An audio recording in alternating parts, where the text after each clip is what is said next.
When James stumbles across a strange building in the middle of the forest, his curiosity is immediately piqued when he figures out that it has no doors or windows. With a lot of effort, he managed to get a look into the structure and see what is going on inside. But moments after this, he starts running away from it as fast as he can. Only when he is at a safe distance does he call the police for help. The police had made their way to the still very frightened James as fast as they could. What he claimed to have seen was so worried that the officers felt like there was no time to lose. And as it would turn out, they were right with this assumption. The officers surround the building, and one of them places the ladder they brought with them. With his weapon in hand, he climbs up, and with only one look through the opening, he starts making his way inside. The other officers follow suit, worse than they expected. This was even worse than James had described, and the police immediately called for backup. No way they would be able to handle this alone. But what did the police find inside? Why was this strange building hidden so deep in the forest? And why did it have no doors or windows? James had been hiking for about 2 hours, and he had noticed that the forest had been eerily quiet for some time now. The silence was, of course, the standard here, but it would never last this long, as wildlife would often come to disturb the peace, if only a little bit. Something was different here. James could feel it, and it did not take long before James thought his suspicions were getting confirmed. In the distance, he spotted something between the trees. Something that should not be so deep in the forest and so far away from civilization. But it piqued James his curiosity. As he got closer, he recognized the structure as a stone house of some sort. But he could not help but think that this was probably one of the strangest houses he had ever encountered. And this feeling only got stronger the closer he got to the structure. While James had first mainly been stunned by the location of this building, now he also started to notice other things. He was, for example, very surprised by the good condition of the building, even though it would be easy for it to be worn down by the forces of nature around it. The building also did not seem that old. The building style was maybe a bit more on the classical side of things, but the materials could be used for any 21st century home. But everything faded in comparison to the most shocking thing about the building. As far as James could tell by walking around the building quickly, there was no feasible way of getting into it. There were no doors or windows on the building whatsoever. Only on the second floor there was a big opening, but this was protected by what seemed to be iron bars. Why did anybody make a building that you could not get into? What could be the possible purpose of a place like this, especially all the easy out here in the middle of the woods? James had so many questions, but also had a way of answering them. He needed to get a look through the big hole in what he thought was the front of the building. But seeing as it was on the 7th floor, second floor, he did not have a good way of getting up there. It was too high for him to reach, and even if he could do this, it was not like they had the power in his arms to pull himself up there. But there was no way that James was going to leave this place without getting the answers he was looking for, and so he started to look around if there was anything he could use to climb up to the hole in the house. But this was easier said than done. It had been raining a lot the past couple of days, so all the once sturdy wood that had fallen from the trees had grown weak and brittle, and thus would not support James's weight in the slightest. But there was nothing else around here exact for the wood, so James knew it was his only chance. There was very little James hated more than destroying or even damaging healthy parts of nature, but he figured that his only chance of getting a look inside the strange building was if he were to break a healthy and thus strong branch of one of the large trees, one that was strong enough to support his weight.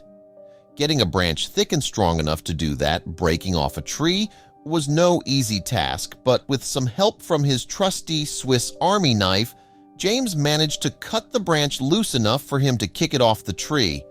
Now he just hoped that his plan would work. He first dug a small hole underneath the hole in the building where he could put the end of the branch so that it would not slip away from under his feet as he put his weight on it. Once everything was in place, James carefully started to make his way up. The branch was just long enough that when James made its way to the edge of it, which was leaning against the building, he could peek over the edge into the building. It was difficult to keep his balance up there, but James managed to do it. His extreme curiosity was giving him laser-like focus. At first, James did not quite know what he was looking at. He knew that this was not just a regular residential building or something like that. There were machines inside, but James had no idea what they were doing here. At least, not yet. The more he was looking at what was happening, the more he started to put two and two together. As strange as it was, there seemed to be no other explanation for what he was witnessing. But then suddenly he got extremely spooked by something. A voice from inside the building yelled something. "What do you think you're doing?" James knew instantly that this had to be directed at him. And from the shock of hearing this, he lost his balance and fell off the branch. James had a bad fall, and he knew it the moment he landed on the ground. With his full weight, he had come down on his shoulder and it was not feeling good. But when he started to hear frantic sounds coming from inside the building, the adrenaline started to take over. He got up as quickly as he possibly could and started running away from the building. He had no idea how anybody would be able to get out of that place, or how they had gotten in the first place, but he was not going to stick around to find that out, calling the police. Only when he go far enough away from the building, but to a place where he could still see it between the trees, could he finally take a couple big breaths again to calm down. And he used this moment of calm to call the police. When James explained what he had encountered, the police were skeptical. A building with no doors or windows in the middle of nowhere? It all sounded fabricated. However, when James shared pictures and his location, their interest grew. Perhaps this strange house was worth investigating after all. The officers quickly realized the location presented a logistical challenge. Walking 3 hours or driving for a full day to reach the site wasn't feasible. With limited options, they decided to use the department's helicopter, even though it was a tough decision during such a busy time of the year. The helicopter flight lasted only 15 minutes, and as they soared above the dense forest, the officers admired the beauty of the landscape. Yet, they couldn't spot the mysterious building James described. For a moment, they doubted the entire mission. However, as the helicopter descended, the house came into view. The officers sighed with relief and disembarked, with the helicopter returning to base but remaining on standby for emergencies. Once on the ground, the captain turned to James, who was pale and visibly shaken. Without speaking much, James pointed to the roof of the building as their best point of entry. He explained that he had been monitoring the house from a distance and believed the man who initially confronted him was still inside. Though exhausted, James had carefully observed movements around the building. The captain assigned roles. 3 officers guarded the entrances, while he and another officer scouted for a way to see inside. James remained silent, anxiously watching the scene unfold. He hoped he was wrong about the danger, but feared he wasn't. The officers devised a plan. One officer stood on the other's shoulders, creating a makeshift vantage point to peer inside. What they saw confirmed James's story. Machinery filled the building, but human activity was minimal. The eerie quietness inside only deepened the mystery. With no immediate threats visible, the officers decided this was their best opportunity to enter. One by one, they carefully made their way through a hole in the roof, armed and vigilant, but aiming to avoid any unnecessary conflict. Their goal was to assess the situation and gather information before escalating the operation. The first thing the officers noticed upon entering the building was the unnatural chill in the air, followed by the sleek modern design inside, completely unexpected for such an isolated structure. They quickly located the source of the cold, a high-power air conditioning system. However, this only raised more questions. How was such a system installed in a seemingly inaccessible building?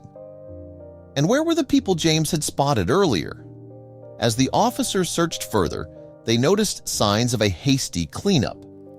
It appeared the suspect James had encountered had wiped the place down and removed key evidence.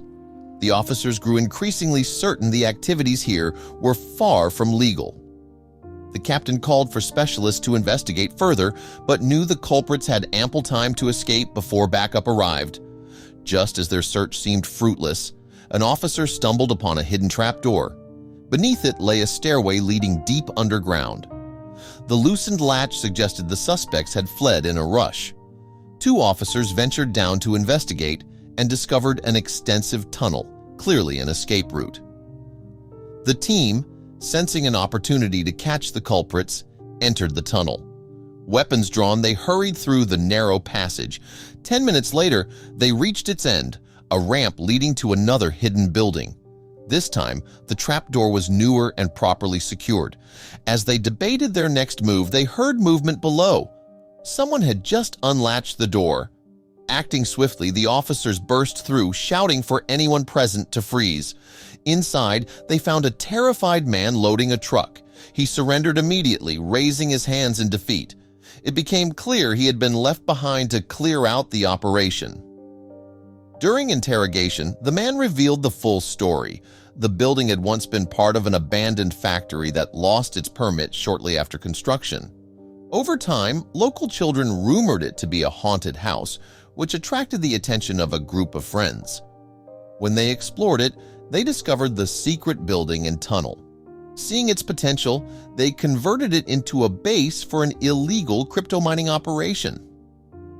The suspect explained how the group had hijacked the factory's power supply to run data mining machines. His job was to maintain the processors and ensure smooth operation. When he spotted James earlier, he panicked and began wiping the site clean, hoping to relocate the equipment before police arrived. He had bet on a full day's head start, assuming authorities would take the longer route by car. With his confession, tracking down the other members was straightforward. The police confiscated the equipment as well as the group's illegal profits. The case went to trial and their assets were repossessed by the state. James, for his role in uncovering the operation, received commendation and a feature in the local news, bringing his strange and unnerving discovery to a satisfying conclusion.